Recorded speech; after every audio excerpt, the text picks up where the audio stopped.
The Palworld official card game has been out for 4 days now, just 4 days, and somehow we already have sold out booster boxes, massive price jumps, cards selling for over $1,000, scalpers everywhere, an officially confirmed printing error on the box, and another booster set already available for pre order if you're lucky and it's not sold out already. So yeah, it's been about par for the course as far as normal TCG launches go. The Palworld TCG officially launched worldwide on Thursday, July 30th, with its first booster set, the Dawn of Palpagos, and two trial decks. You've got red and blue and green and purple. Each one of the Dawn of Palpagos booster boxes has 12 packs with 7 cards in each pack, and the complete set contains just 100 regular card types, but there are 61 parallel versions, meaning there are a lot of alternate versions and chase cards packed into this relatively small first set. And the trial decks are honestly a pretty solid starting product. So each one includes a 50 card main deck, you've got your 10 card soul deck, and a paper play mat, a play guide, counters, pretty much everything you need to get started with the game,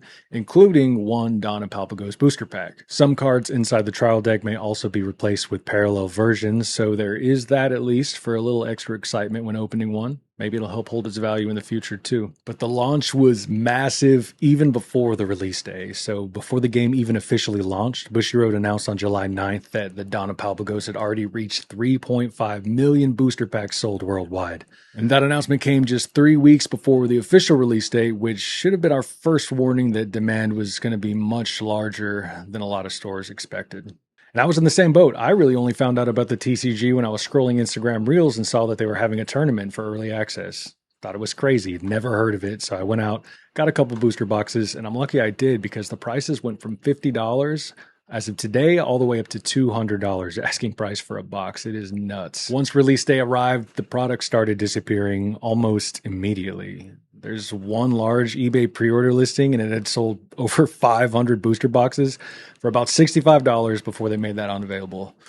It doesn't really represent every store, but it gives us a good example of what people were originally paying before the market exploded. And I can confirm, I went to my local game store, they had a box for me, and it was only $49.99. Unfortunately, I do not think the prices will go back down unless there's a big reprint.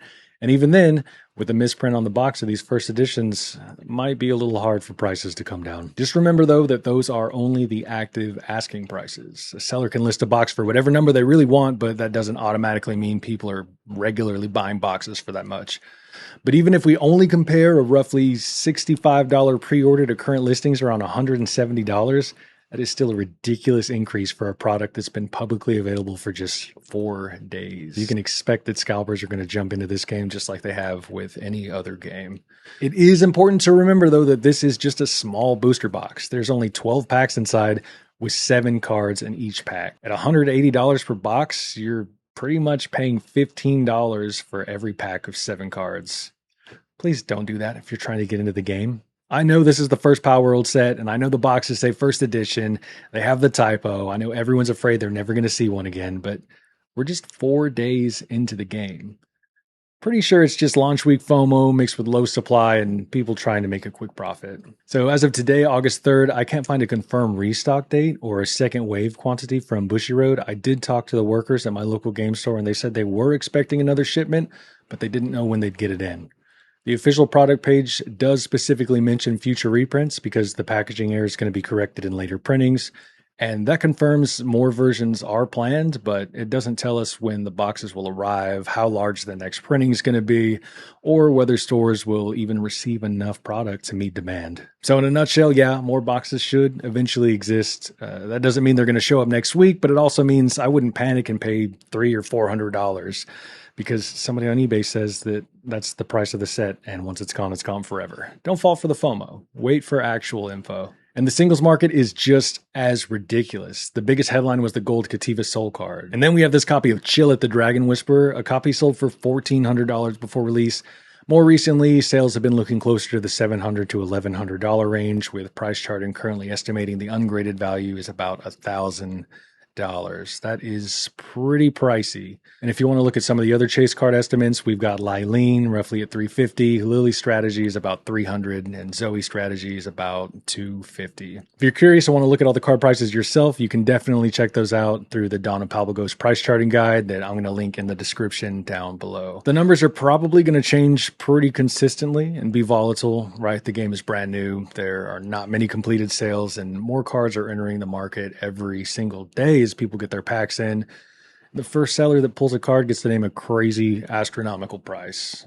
First buyer makes the headline, and then the next 20 copies usually start showing us what the card is actually worth. And somehow the most Palworld part of this entire launch is that they misspelled Palworld on the booster packaging. I'm sure you guys all know this if you're already watching the video, but the top right of the box says Palworld. They forgot an L. And I'd say it's a pretty easy mistake to make. When I was first making my account, Palworld, Tyson and I actually made the same typo, so I'll give that one to him.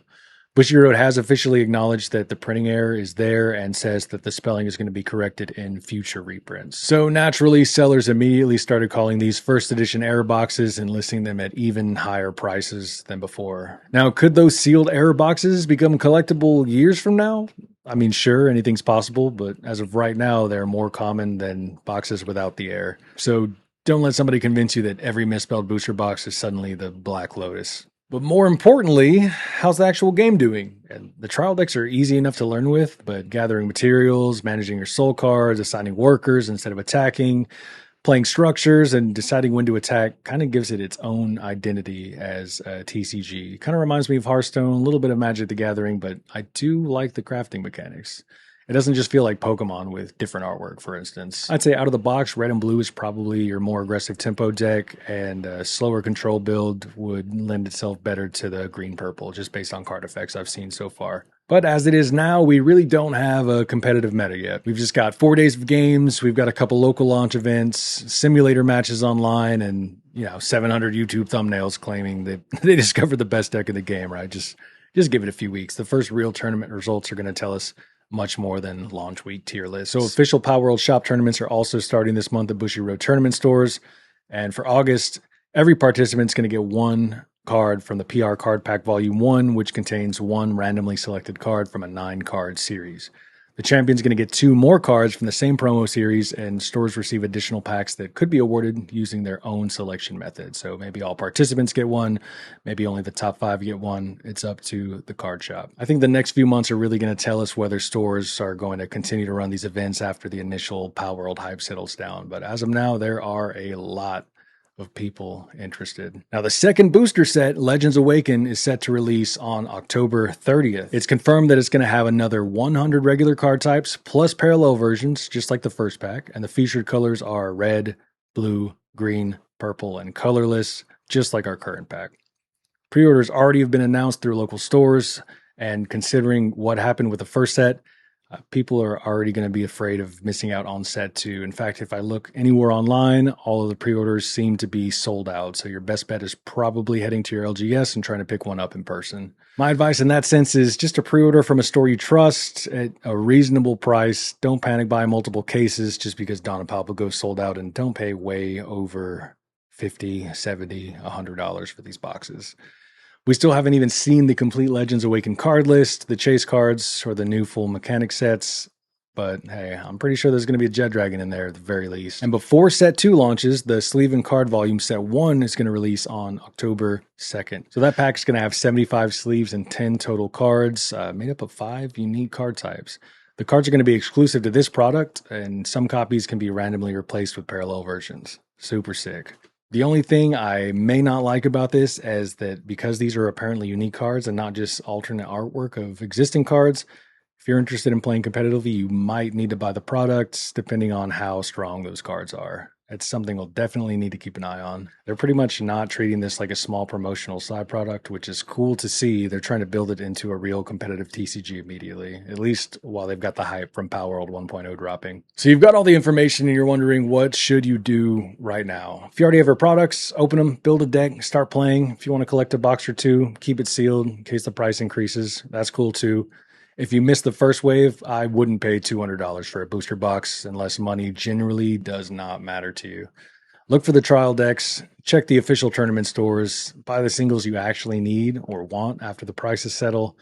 Keep watching for real restock information from Bushiroad themselves, and remember that you don't need the $1,000 Chillet to play a Chillet deck. I'd say right now the most important thing for the game is not whether or not a Kativa is selling for $4,000. It's probably whether people are going to show up to local tournaments 3 months from now. So that is pretty much everything important that happened during this first 4 days of the Palworld official trading card game. We had a massive worldwide launch, immediate sellouts, booster boxes nearly tripling in asking price, $1,000 chase cards, an official Palworld packaging air, and the beginning of local tournaments, and already a set 2 waiting for us in October. So really not a bad week to be a Palworld TCG fan. I'm going to be doing one of these updates every week covering price movement, restocks, tournament results, new cards, product announcements, and anything else happening in the Palworld TCG community space. So subscribe so you don't miss the next update, and please don't spend your rent money on a misspelled booster box. I'll see you guys in the next one.